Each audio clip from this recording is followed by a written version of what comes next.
नमस्कार दोस्तों, आप सभी का हमारे भक्ति एंड फन वीडियो चैनल में स्वागत है। आज मैं आप लोग को दशा माता की पौराणिक कथा सुनाने जा रही हूँ। तो चलिए भक्तों, श्रवण करते हैं। चैत्र मास की दशमी तिथि को दशा माता का पर्व मनाया जाता है। इस बार साल 2024 में दशा माता का पर्व 4 अप्रैल को है। इस दिन दशा माता की कथा पढ़ने या सुनने से 10 गुना अधिक फल मिलता है। मान्यता है कि दशा माता की पूजा और कथा पढ़ने या सुनने से घर में सुख समृद्धि आती है। तो चलिए भक्तों, कथा श्रवण करते हैं। दशा माता व्रत की प्रामाणिक कथा के अनुसार प्राचीन समय में राजा नल और दमयंती रानी सुखपूर्वक राज्य करते थे। उनके 2 पुत्र थे। उनके राज्य में प्रजा सुखी और संपन्न थी। एक दिन की बात है कि उस दिन होली दशा थी। एक ब्राह्मणी राजमहल में आई और रानी से कहा, दशा का डोरा ले लो। बीच में दासी बोली, हाँ रानी साहिबा, आज के दिन सभी सुहागिन महिलाएं दशा माता की पूजन और व्रत करती हैं तथा इस डोरे की पूजा करके गले में बांधती हैं, जिससे अपने घर में सुख समृद्धि आती है। अतः रानी ने ब्राह्मणी से डोरा ले लिया और विधि अनुसार पूजन करके गले में बांध दिया। कुछ दिनों के बाद राजा नल ने दमयंती के गले में डोरा बंधा हुआ देखा। राजा ने पूछा, इतने सोने के गहने पहनने के बाद भी आपने यह डोरा क्यों पहना? रानी कुछ कहती इसके पहले ही राजा ने डोरे को तोड़कर जमीन पर फेंक दिया। रानी ने उस डोरे को जमीन से उठा लिया और राजा से कहा, यह तो दशा माता का डोरा था। आपने उनका अपमान करके अच्छा नहीं किया। जब रात्रि में राजा सो रहे थे तब दशा माता स्वप्न में बुढ़िया के रूप में आई और राजा से कहा, हे राजा, तेरी अच्छी दशा जा रही है और बुरी दशा आ रही है। तूने मेरा अपमान करके अच्छा नहीं किया। ऐसा कहकर बुढ़िया अंतर्ध्यान हो गई। अब जैसे तैसे दिन बीतते गए, वैसे वैसे कुछ ही दिनों में राजा के ठाट बाट, हाथी घोड़े, लाव लश्कर, धन्य धान्य, सुख संपत्ति सब कुछ नष्ट होने लगे। अब तो भूखे मरने का समय तक आ गया। एक दिन राजा ने दमयंती से कहा, तुम अपने दोनों बच्चों को लेकर अपने मायके चली जाओ। रानी ने कहा, मैं आपको छोड़कर कहीं नहीं जाऊंगी। जिस प्रकार आप रहेंगे उसी प्रकार मैं भी आपके साथ रहूंगी। तब राजा ने कहा, अपने देश को छोड़कर दूसरे देश में चलें। वहाँ जो भी काम मिल जाएगा वही काम कर लेंगे। इस प्रकार नल दमयंती अपने देश को छोड़कर चल दिए। चलते चलते रास्ते में भील राजा का महल दिखाई दिया। वहाँ राजा ने अपने दोनों बच्चों को अमानत के तौर पर छोड़ दिया। आगे चले तो रास्ते में राजा के मित्र का गाँव आया। राजा ने रानी से कहा, चलो हमारे मित्र के घर चलें। मित्र के घर पहुंचने पर उनका खूब आदर सत्कार हुआ और पकवान बनाकर भोजन कराया। मित्र ने अपने शयन कक्ष में सुलाया। उसी कमरे में मोर की आकृति की खूंटी पर मित्र की पत्नी का हीरो जड़ा कीमती हार टंगा था। मध्य रात्रि में रानी की नींद खुली तो उन्होंने देखा कि वह बेजान खूंटी हार को निगल रही है। यह देखकर रानी ने तुरंत राजा को जगाकर दिखाया और दोनों ने विचार किया कि सुबह होने पर मित्र के पूछने पर क्या जवाब देंगे, अतः यहाँ से इसी समय चले जाना चाहिए। राजा रानी दोनों रात्रि को ही वहाँ से चल दिए। सुबह होने पर मित्र की पत्नी ने खूंटी पर अपना हार देखा।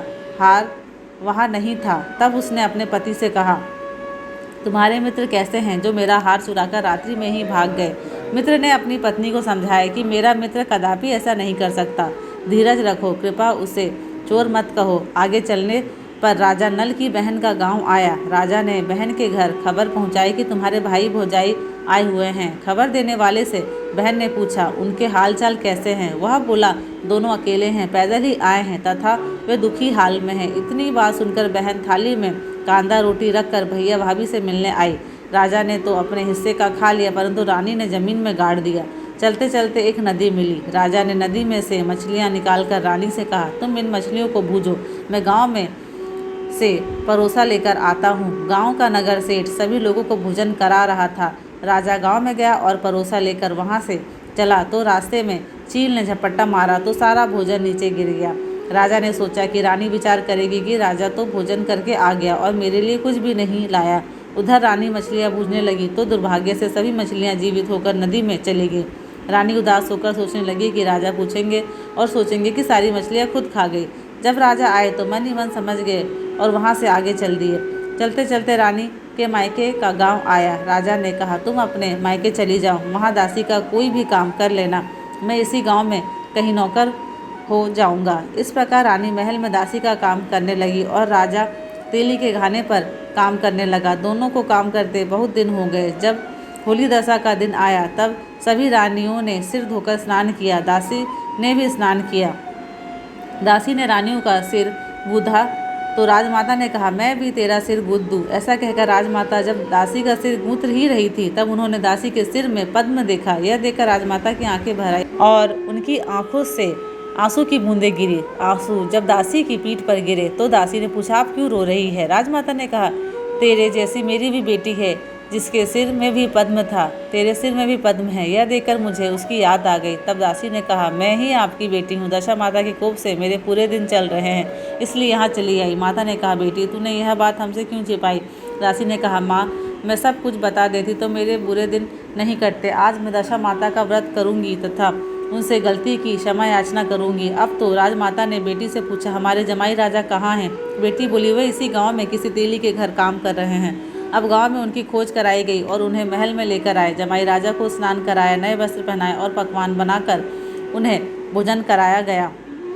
अब दशा माता के आशीर्वाद से राजा नल और दमयंती के अच्छे दिन लौट आए। कुछ दिन वहीं बिताने के बाद अपने राज्य जाने को कहा। दमयंती के पिता ने खूब सारा धन, लाव लश्कर, हाथी घोड़े आदि देकर बेटी जमाई को विदा किया। रास्ते में वही जगह आई जहाँ रानी में मछलियों को भुना था और राजा के हाथ से चील के झपट्टा मारने से भोजन जमीन पर आ गिरा था। तब राजा ने कहा, तुमने सोचा होगा कि मैंने अकेले भोजन कर लिया होगा, परंतु चील ने झपट्टा मारकर गिरा दिया था। अब रानी ने कहा, आपने सोचा होगा कि मैंने मछलियां भूनकर अकेले खा ली होगी, परंतु वे तो जीवित होकर नदी में चली गई थी। चलते चलते अब राजा की बहन का गाँव आया। राजा ने बहन के यहाँ खबर भेजी।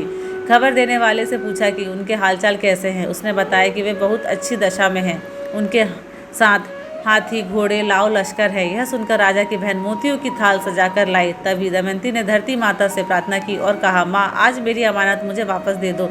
यह कहकर उस जगह को खोदा जहाँ कांदा रोटी गाड़ दिया था। खोदने पर रोटी तो सोने की और कांदा चांदी का हो गया। ये दोनों चीज़ें बहन की थाली में डाल दी और आगे चलने की तैयारी करने लगे। वहाँ से चलकर राजा अपने मित्र के घर पहुँचे। मित्र ने उनका पहले के समान ही खूब आदर सत्कार और सम्मान किया। रात्रि विश्राम के लिए उन्हें उसी शयन कक्ष में सुलाया। मोरनी वाली खूंटी के हार निगल जाने वाली बात से नींद नहीं आई। आधी रात के समय वही मोरनी वाली खूंटी हार उगलने लगी तो राजा ने अपने मित्र को जगाया तथा रानी ने मित्र की पत्नी को जगाकर दिखाया, आपका हार तो इसने निगल लिया था। आपने सोचा होगा कि हार हमने चुराया है। दूसरे दिन प्रातः काल नित्य कर्म से निपटकर वहाँ से वे चल दिए। वे भील राजा के यहाँ पहुँचे और अपने पुत्रों को मांगा तो भील राजा ने देने से मना कर दिया। गांव के लोगों ने उन बच्चों को वापस दिलाया।